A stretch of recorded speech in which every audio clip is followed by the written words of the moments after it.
Chapter 17. The Road God's Shame. Iren felt the road die. Not close, not shut, die. There was a difference. Though mortals rarely lived long enough to learn it, and gods had the bad manners to learn it too late, a closed road still existed. It sulked. It hid. It waited behind a wall or under a name or inside the breath a person took before deciding not to knock. A closed road could be argued with, tricked, bribed, flattered, remembered, or insulted until it opened out of spite. A dead road had no opinion left. The outward path lost itself in Iren's hands. One moment he could feel it beside him. A narrow line drawn through the last house and toward living rain, dangerous and exact and mean as a needle. The next, the line vanished from the grammar of the world, not erased, recorded as ended. The distinction mattered to Volos, which meant it mattered to the house, which meant no amount of cleverness could make the old seam pretend ignorance. Iren stood in mud, under real rain, with Orren Keld half collapsed across his knees, and hated every word for being precise. The opening behind them, sealed without a mark. The grass, where it had been shivered once, then settled. Rain struck the place and did ordinary rain things. Darkened soil, bent stems, gathered in a shallow hoofprint left by no animal currently visible. A road had been there. Now there was wet ground. That was all the world chose to admit. Orren clawed toward it anyway. "Open it," he said. His voice had no song in it. That was the first thing Iren had known when the path expelled him. Before the blood, before the soul mark, before the look in Orren's eyes. The absence struck the air around him like a bell that could not ring. Orren Keld had once hummed even in silence. Most living singers carried music as habit. Yes, little scraps, tucked under breath. Unfinished phrases, rhythms in fingers, the pressure of lyrics held behind teeth. Orren had carried more, a resonance under the flesh, a room beginning before he entered it.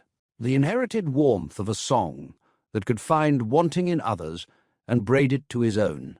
Now there was breath, only breath, wet, torn, human. It made Iren feel sick.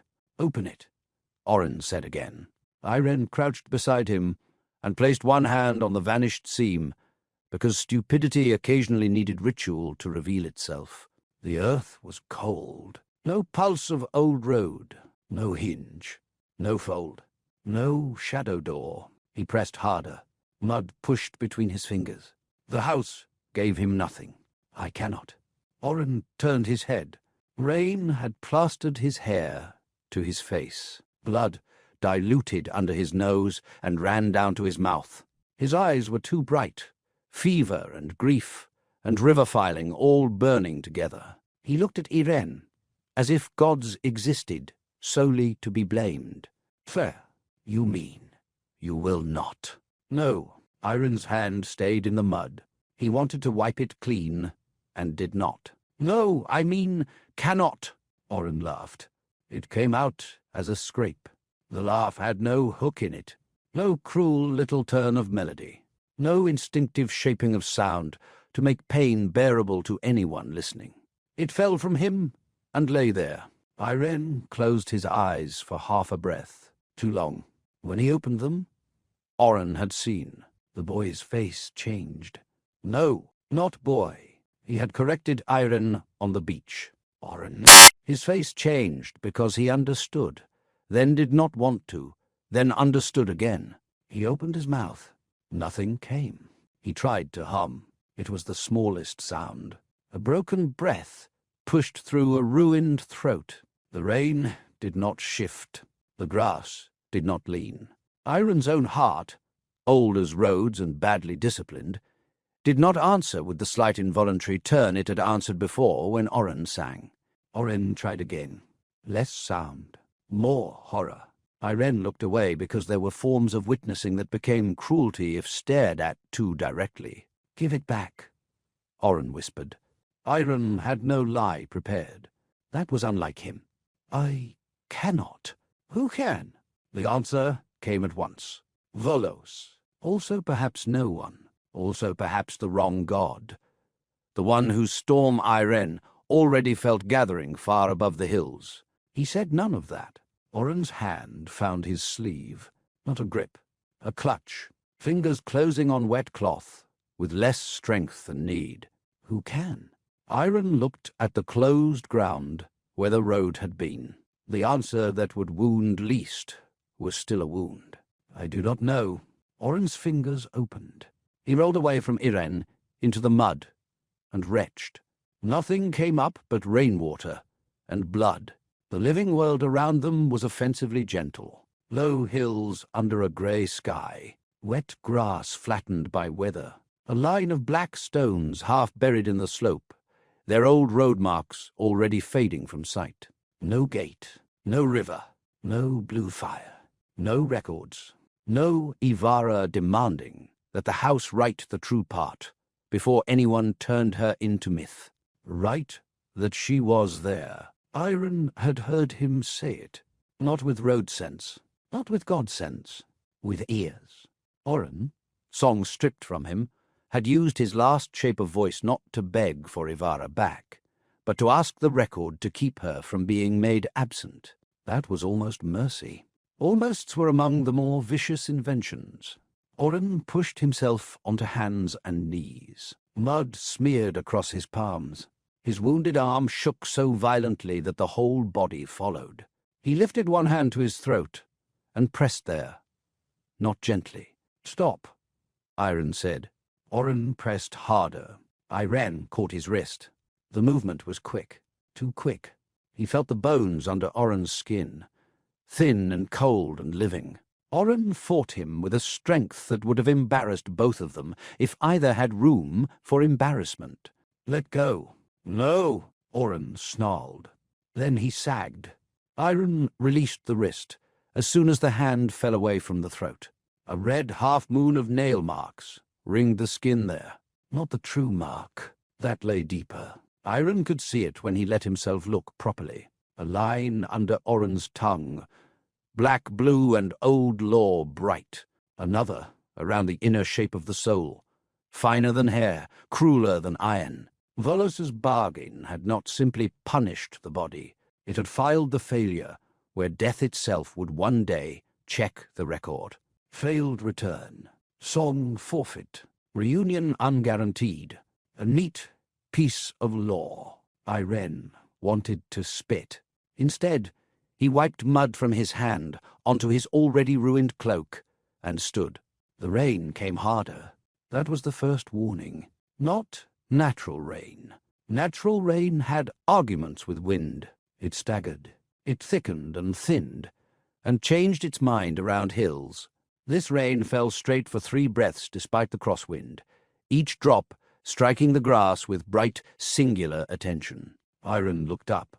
The clouds above were wrong. Not storm clouds yet. Not to mortal eyes. Grey, low, ordinary. But pressure gathered behind them. High and golden white. A kind of royal impatience forming before thunder had permission to speak. "No," Iren said. Orren did not hear, or did, and no longer owned enough curiosity to care. The pressure deepened. Far overhead, lightning moved behind cloud without flashing. It pushed its shape through the sky like a hand through cloth. Aurelion! The storm crown's attention arrived before his body. Roads noticed kings. That was one of their least attractive habits. The ground beneath Iren's feet went still, not dead like the path, still like a servant holding breath before a court enters. The rain began to taste of iron. The little hairs on Iren's arms lifted. Somewhere in the distance, birds rose from a line of wet trees, though no thunder had yet sounded. Iren crouched beside Orren again. "We need to move." Orren's eyes remained on the sealed ground. Orren, nothing. Iren took him by the shoulder. Orren turned then, slow and emptied. "She was there?" "Yes." The answer cost nothing. It cost everything. "She was there?" "Yes." I turned. Iren did not answer. I sang. Iren's mouth tightened. I told her to take my hand. Rain ran down Orren's face and made every line of it look younger than grief should have allowed. She told me to stop, he said. Yes? You heard? I heard enough. Orren looked away. Then it is true. The words entered the mud between them and sank. Iren could have said many things. That truth was not a whole truth. That fear had teeth. That Volos built the bargain from the exact shape of Orren's wound. That Ivara had paused, and her pause mattered too, not as blame, but as agency. That no one survived love without sometimes reaching poorly. That coercion born of terror was still coercion. That there would be time later, if the world was not crueler than usual. He said none of it. Some truths needed a body less broken before entering. The sky pressed lower. Iren looked up again. Damn him, he whispered. Orren followed his gaze. For the first time since the path closed, something entered his face other than grief. Not hope, suspicion. Who? Iren stood and pulled him up by the arm that was least ruined.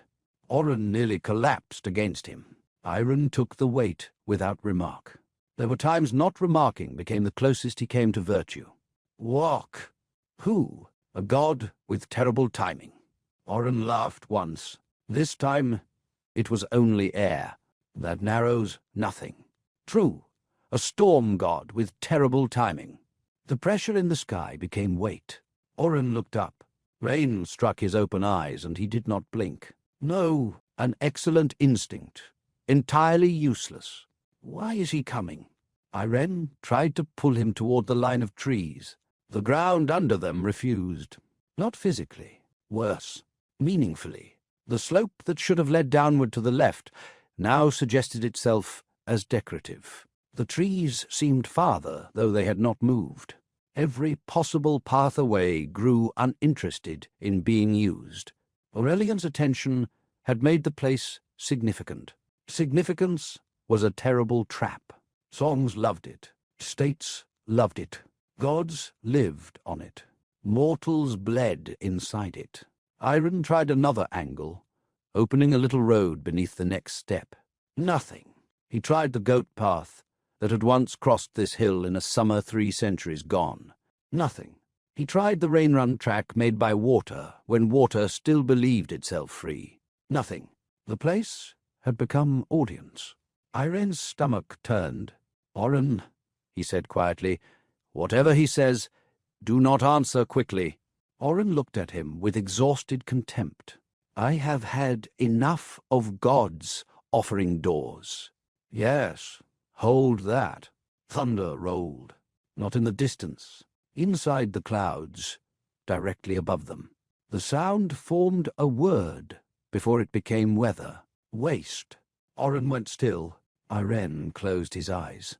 There it was. Aurelion had always known where to put the first blow. The rain stopped.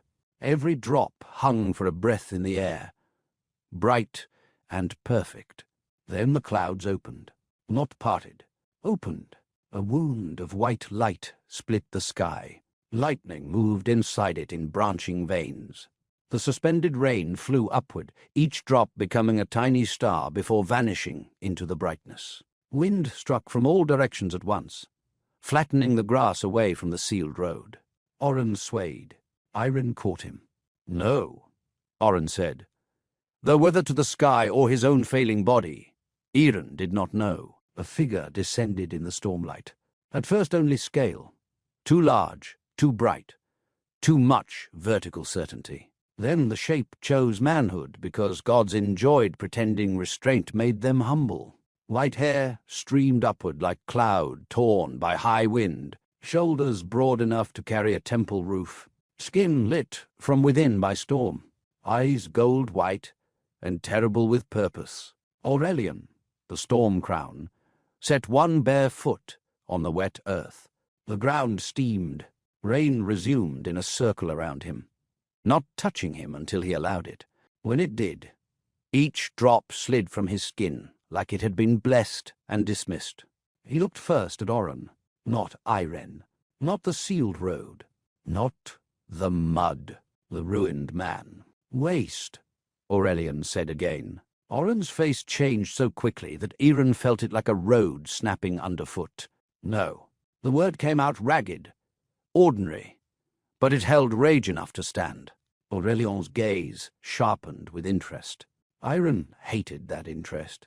Orren pushed himself free of Iren and stood badly on his own. One boot, one bare foot. Blood at mouth, throat marked, song gone, soul scored, hands shaking. Do not call her waste. Aurelion's expression did not soften. I did not speak of the woman. Lightning moved behind his teeth when he spoke, not metaphor. Iren saw it flicker. Orren stared at him. The next words came slowly. Then, what? The wound. Iren stepped forward. Aurelion. The storm crown turned his eyes to him at last. It felt, as it always did, like being examined by a mountain, deciding whether roads were a useful mistake. Road wing. Only that. Iren's mouth went dry. You have opened enough, Aurelion said. The words were not loud. They struck every road in Iren's body. For one breath, he could not feel the old ways. No goat tracks, no thresholds, no window ledges, no between places, no childish path under the table, no death road, no river bend, no door hidden in a name. Only this wet hill, this sealed ground, this storm. Aurelion had not taken his power. He had put a hand over its mouth. Iren's anger came hot. Good. Anger was better than fear before this god. He is not fit to choose, Iren said. Aurelion looked back at Orren. Few mortals are fit when history arrives. History did not arrive. You did. Often. That is how history begins. Iren laughed. It was a mistake. The sound came out brittle and too bright. Aurelion's eyes returned to him. Iren bowed slightly, mockery trimmed into obedience because he was not suicidal by preference. Forgive me. I have been among precise people today. Grand ones require adjustment. Aurelion ignored him. Of course. He stepped toward Orren. Orren did not step back. That was the first thing in him Aurelion liked. Iren saw it and wanted to knock Orren flat, just to ruin the symmetry. You crossed death, Aurelion said. Orren's mouth twisted. I failed. Yes. The agreement landed like thunder too near. You sang before the Lord below. I failed. Yes. You passed the gate. I failed. Yes. Orren's hands curled. Iren saw the old instinct rise in him, to answer pain with sound, to throw his voice into the space between him and the god, and make it mean something. Nothing came. Orren felt it too. He flinched. Aurelion noticed. His gaze moved to Orren's throat, to the unseen line where the house had drawn its forfeit. Volos has taken your song. Orren's face went white. Iren said, Do not. Aurelion did not even glance at him. The intimate part, the room-warming part, the part that begged hunger to become applause, the part that made love a private note and thought that privacy made it pure. Orren swayed. Iren stepped toward him. The storm shoved him back, not violently, firmly. Aurelion continued. That vessel is gone. Orren pressed one hand to his throat. His fingers shook. Aurelion extended a hand. Rain circled his wrist without touching skin. A song is a small vessel for what moves in you. Iren's chest tightened. There it was. The offer, wearing prophecy's cloak. Orren looked up, eyes bloodshot and furious. Do not make a sermon of my throat. Aurelion smiled. Not kindly, with approval. Iren felt dread settle into him like cold water. Yes, Aurelion said. That, Orren stared. That refusal, the storm crown said. That anger, that will to stand in judgment of gods while mud still holds your knees. That is not song, that is storm. No, Iren said. The word came too late and too small. Aurelion's hand remained extended toward Orren. I can give you thunder. Orren looked at the hand. The hill held its breath. Rain fell around them in a perfect ring. Iren felt every road strain under the moment and find no opening. Orren, he said. Orren did not look at him. Good. Bad. Both. Aurelion stepped closer, and the light around him lowered until his face could almost be mistaken for a man's. Almost. You cannot save Evara's Soln, he said. Orren recoiled as if struck. His knees nearly failed. He caught himself with one hand in the mud. Aurelion did not pause. You cannot die cleanly to find her. You cannot sing her back. You cannot break the house. You cannot undo the moment you turned. You cannot return to the boy who sang for Fishskin in Skeldron and mistook applause for proof of life. Orren's breath came in short, broken pulls. Iren wanted to speak, could not. Not from force this time. From knowing Aurelion was choosing truths. That was his cruelty. A lie could be cut. A truth, arranged well, became a cage with windows. Aurelion lowered his hand until it hovered before Orren's face. But you can prevent other men from kneeling where you kneel now. Orren looked up. The line had found him. Iren saw it enter. No more Orrens. The old source of heroic exploitation before it had a name. A god taking a private wound and widening it until the man inside mistook scale for meaning. Aurelion said, There are villages that will burn while you learn how to grieve. Ships that will break. Children that will be fed to old laws. Men and women who will walk into darkness with no hand strong enough to hold back what follows. Orren's jaw trembled. I can make your grief faster than fire, Aurelion said. Iren stepped forward again and hit the storm wall. This time it hurt. He gritted his teeth. Aurelion, he is marked. Yes, he is songless. Yes, he has not slept, not healed, not understood half of what has been done to him. The storm crown looked at him. History rarely waits for comprehension. History is not a god's excuse for taking broken people. No, Aurelion said. It is the name mortals give to what remains after gods do. Iren had no answer. He hated that too. Orren looked between them, but his eyes returned to the outstretched hand. Not Evara's hand. Iren saw that thought cross his face, because the grief in him reached toward the comparison and cut itself open. Not Evara's, not Malin's, a god's. Purpose offered where touch had failed. Orren, Iren said, softer now, you do not have to become useful today. Aurelion's eyes moved to him. There was warning in them. Iren ignored it. You are allowed to be ruined. Orren looked at him then. Finally, the rain had washed most of the blood from his face, but more gathered at the corner of his mouth. His eyes were hollowed by everything he had lost in too short a span for a mortal mind to keep count. He looked at Iren as if the sentence had come in a language he did not know, but almost remembered. Allowed to be ruined. Iren had never seen a man need permission so badly. Then Aurelion said, Ruin is a room with no door. Orren's gaze snapped back. The Storm Crown's hand remained. I offer the door. Iren closed his eyes. There it was. Always a door. Always a road. Always a bargain named differently by the god who wanted it. Orren stood, slowly. His body did not want him to. He made it. Mud slid from his knees. His bare foot trembled in the grass. He lifted his head until he could meet the Storm Crown's eyes. What will it cost? Aurelion's answer came like a blade cleaned before use. What you can no longer keep.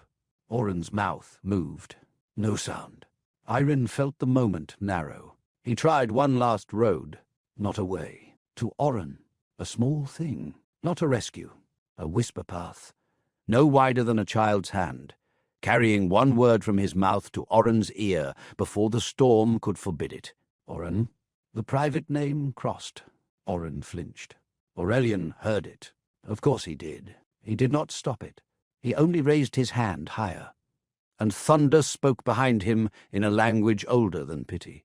Orren looked at Iren. For one breath, Iren thought he might step back, might fall, might choose the mud, the rain, the grief with no purpose, might remain only Orrenkeld, failed lover, son of Malin, beloved of Ivara, singer without song, ruined and still not anyone's weapon. Then the sealed ground behind him gave no road. The sky ahead offered one. Orren reached for Aurelion's hand. Iren felt the old paths shudder. "No," he whispered. Thunder answered anyway.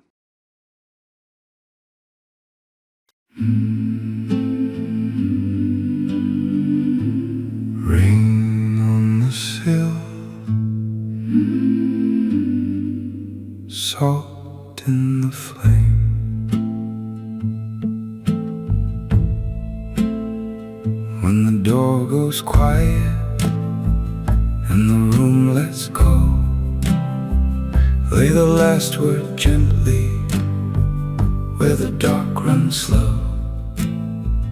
There is still a road under ash, under rain. There is still a voice trying not to break.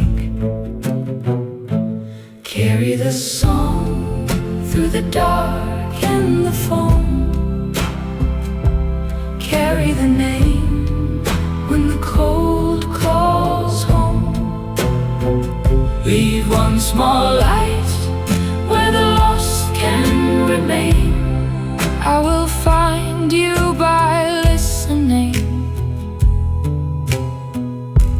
You will know me by name.